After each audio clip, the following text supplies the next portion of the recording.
Yo, what is up, my beautiful people? First, we had the Steam Deck, and then we got what seems to be a mid-gen refresh with the Steam Deck OLED. We got the ROG Ally. Then we got what seemed to be a mid-gen refresh with the ROG Ally X.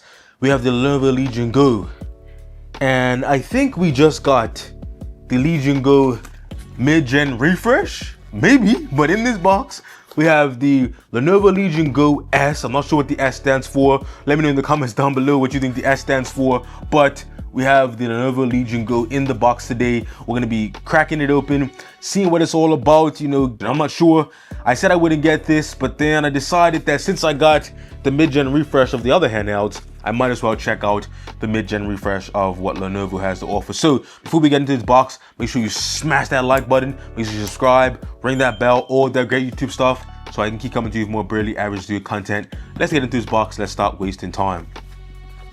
Okay, so like I said, we have the leg here. Oh, brother, this guy stinks! And I really wasn't gonna get this thing, you guys. I really wasn't gonna get it. You know, we've seen the Z1 Extreme, we've seen what it can do, and I moved on to, you know, devices with, like, you know, the HX370, OLED, and things like that. I really didn't see myself coming back to this device, but I figured, why not give the leg a try and see what it's all about? So let's open this box and get into it. Now, this is gonna be my initial impressions and my thoughts on this device here. I haven't even seen this device in person, haven't held it, but it seems to be right up my alley. We got that 8-inch display, similar to the A1X that I showed, one of the best devices on the market in my opinion. It has that 8-inch display, and then it also looks like it has the same display as the MSI Claw 8, that 8-inch 1200p 120 Hz display. So it looks like it's gonna be in good company with these other 8-inch devices. But as far as the box goes, it's, you know, the typical stuff. We got the charger in here. I'm guessing this is, you know, the typical 65-watt charger. Yeah, that's a 65-watt charger for you there. Pretty decent. I don't like when they have the attached cable, but that's a story for another day. Plug that, file it to the side, as Flossie Carter always says. Now, what else do we have in here? Just some paperwork, whatever. This looks like, I think this could turn into a stand. Read that and follow along at home, but I'm not gonna turn it into a stand today. I gotta get into the main attraction here. We're getting into the main attraction. Here we have the Lenovo Legion Go. Very shiny box here. It's blowing up my camera, I think, but Lenovo Legion Go here, and we are getting into the box. Now, it looks like we're gonna have to plug it in to get it turned on, so I will do that. Nice little, you know, instructions on the back, but let's get into the device. Now, as far as the specs go, I went with the Z1 Extreme SteamOS edition with 1 terabyte of SSD and 32 gigabytes of RAM. Okay, here we have it. The Lenovo Legion Go S. Let's zoom in a bit there. Here we have the device. Now, let's just give like an overview of the device here. What do we actually have? Now, as far as the device color goes, we have this nice navy blue type device here. Hopefully you can see that in the light, but it is not black, it is a navy blue. On the top we have our buttons, we have volume up and down. Hopefully the speakers are better than the original Legion Go. Power button, headphone jack, and then we have 2 USB ports. I think those are both USB 4. And then on the front, of course, we have our face buttons. I want to talk about the ergonomics in a second, so I'm gonna hold off on that. This is a little trackpad here, similar to what you find on the GPD Win 4, if you've seen that handheld PC, similar to that. Got our speakers on the front. On the bottom, just a SD card slot. And then on the back, we have buttons here, vent holes, and then this is for the trigger stops, so that is nice. You can have a short travel trigger or a full long travel trigger, and that is nice. Okay, so that's the device overview. I do like the color. I do like the look of this device. It actually looks very good, and I have no complaints about the color. This matte color and finish does look good. The texture on the plastic feels good. Now, it's the ergonomic test. The ergonomic test. Okay, holding it in my hand and fingers on the joysticks and triggers. This device feels very ergonomic. Even the back buttons feel like they're in the perfect place. So you can see how it sits in my hand. Yeah, this thing is very ergonomic, you guys. Very ergonomic. It feels like it has a little bit of grip. It's not just a regular plastic. It does feel good in the hand. Let's see, bumpers, triggers. Okay, triggers feel decent. I like a little bit more tactile trigger, but triggers feel good. Has a decent tension and rebound there, but yeah, feel good. Buttons, face buttons feel good. Joysticks feel decent on the D-pad. Okay, D-pad is not bad. It's a little soft, not clicky. A smooth actuation here. You can go around 8-way or just a regular 4, but you can see it's kind of on a disc here. You can see it kind of pivots on the disc. It's not like a regular D-pad, but it feels decent. No complaints with the D-pad. Not the best as far as tactility, but it feels like it has a decent amount of control there. And the ergonomics feels similar to the A1X, which is my favorite ergonomic device right here. You can see this thing just fits in my hand perfectly. Compare the back to the Legion Go S here. You can see very similar thickness to the actual grip there. So very nice grip indeed. You can see here the grips on these two devices. But yeah, as far as ergonomics go, I give the ergonomics an A out of 10. So they definitely get a passing grade here. Nothing feels out of reach or feels uncomfortable. So yeah, I'm gonna plug this thing on, get it started, and I'm gonna do some side-by-side weight and size comparisons, and then give you guys my just initial thoughts and impressions on this device here. So stay tuned for that. Okay, we have our scale here. Let's make sure it's set to 0 grams. Let's get the weight of the Legion Go S. 732 grams. Not too bad for a device of this size, is to be expected. But now let's get a size comparison with some of the other devices I have in the collection today. Now let's start off with the Steam Deck, since this is the SteamOS version of the Legion Go S. Here you can see the size difference there.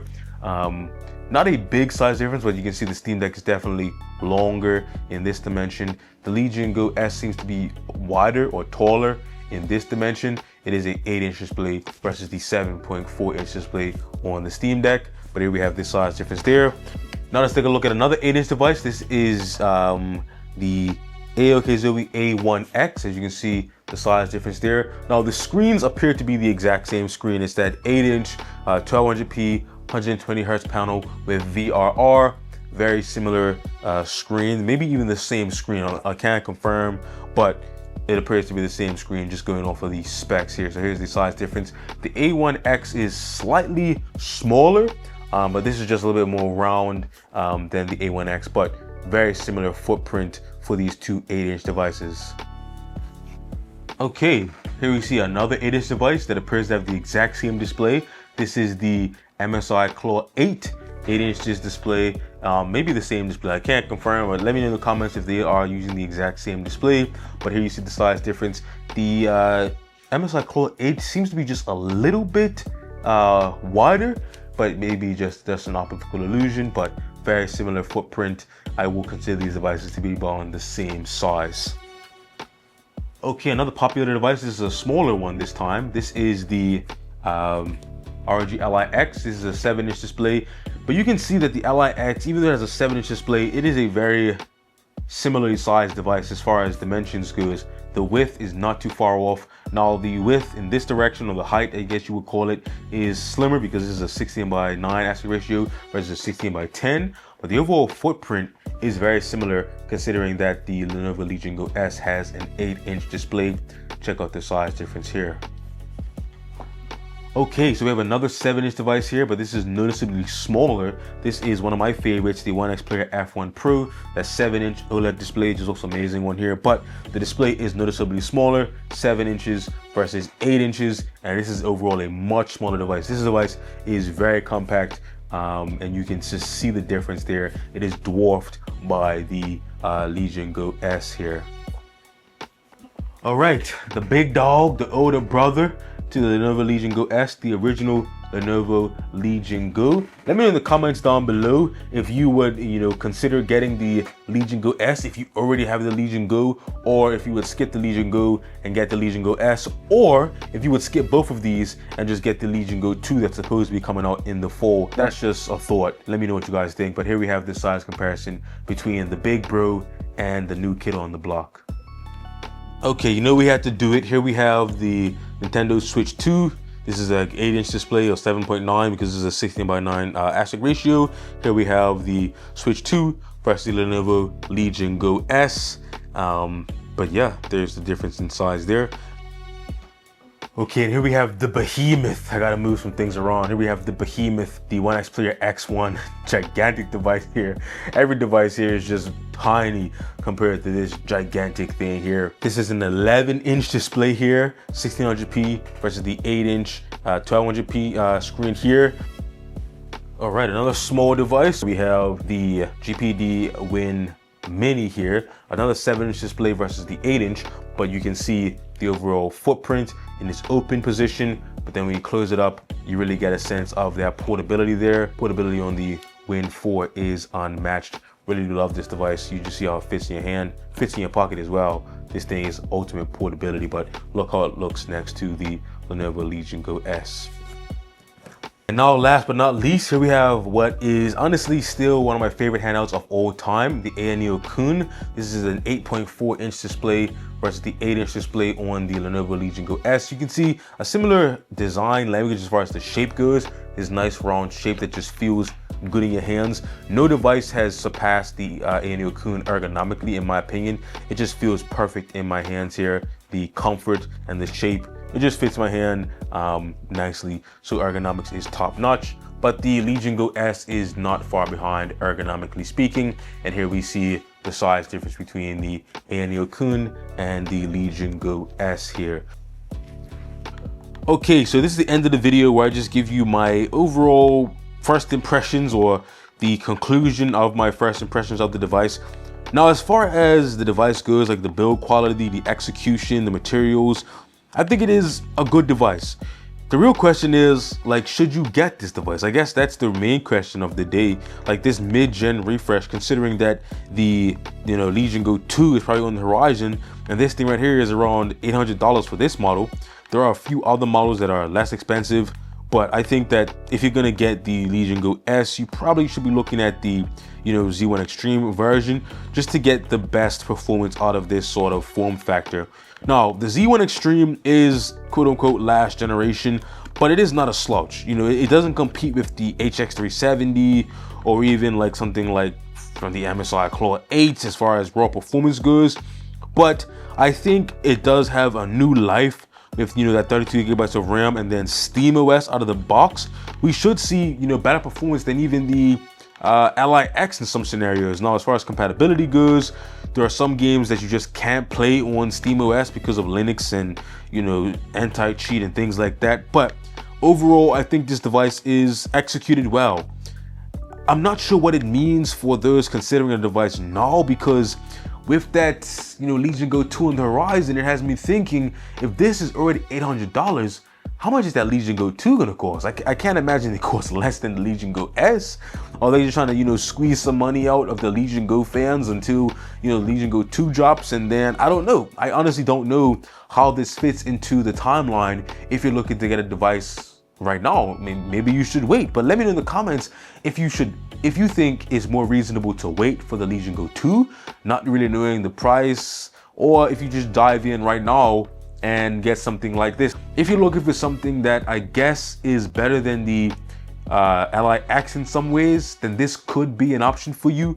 Or maybe you just love SteamOS, you want something that's more powerful than a Steam Deck. I can see this being an option for you because it still has a smaller battery than the Ally X at 55 watt hours. I don't know why they couldn't put a bigger battery in this, because devices that are smaller than this have at least a 65 watt hour battery, but that's a story for another day. But let me know what you guys are thinking about this device. My overall first impressions before I go too deep is that I think the device is good.